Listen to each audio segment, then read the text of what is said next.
ಹಾಸನ ಜಿಲ್ಲಾಧಿಕಾರಿ ಕಚೇರಿ ಆವರಣದಲ್ಲಿ ನಿನ್ನೆ ಉಸ್ತುವಾರಿ ಸಚಿವ ಕೃಷ್ಣ ಭೈರೇಗೌಡ ನೇತೃತ್ವದಲ್ಲಿ ಜನಸ್ಪಂದನ ಸಭೆ ನಡೆಸಲಾಯಿತು. ಸತತ 7 ಗಂಟೆಗಳ ಕಾಲ ಸಚಿವರು ಜನರ ಸಮಸ್ಯೆಗಳನ್ನು ಆಲಿಸಿ ಪರಿಹಾರದ ಭರವಸೆ ನೀಡಿದರು.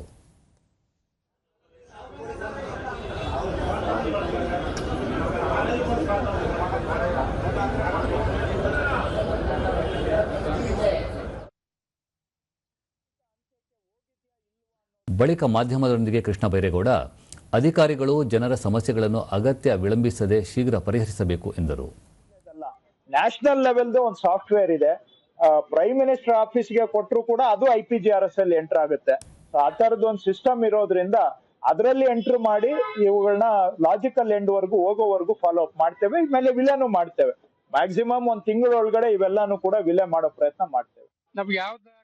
ಅಹವಾಲುದಾರ ನಂಜುಂಡೇಗೌಡ ತಾವು ಕೃಷಿಕರಾಗಿದ್ದು ತಮ್ಮ ಜಮೀನಿನ ದಾಖಲೆಗಳು ಕಳೆದು ಹೋಗಿದ್ದು ಅದನ್ನು ಒದಗಿಸಿಕೊಡುವಂತೆ ಮನವಿ ಸಲ್ಲಿಸಿರುವುದಾಗಿ ತಿಳಿಸಿದರು. ಪ್ರಕಾರ ಏನ್ ಮಾಡ್ತಾರೆ ಅದು ಸರಿಪಡಿಸ್ತಾರೆ ಅಂತ ನಮಗೂ ಅರ್ಥ ಆಗ್ತೈತೆ.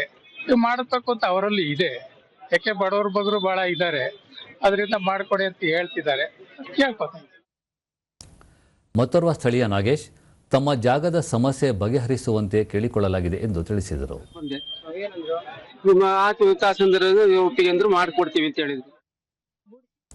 ಜಯಮ್ಮ ತಮ್ಮ ಜಮೀನಿನ ಖಾತೆ ಮಾಡಿಕೊಡುವಂತೆ ಮನವಿ ಮಾಡಲಾಗಿದ್ದು ಅಧಿಕಾರಿಗಳು ಸ್ಪಂದಿಸಿದ್ದಾರೆ ಎಂದರು. ಬಂದಿದ್ದ ಕಾಟ ಮಾಡ್ಕೊಟ್ಟಿಲ್ಲ, ಸರ್ವೆ ಚೇಚಿ ಎಲ್ಲ ಮಾಡ್ಕೊಟ್ರು, ಕಾಟ ಮಾಡ್ಕೊಡ್ಲಿಲ್ಲ.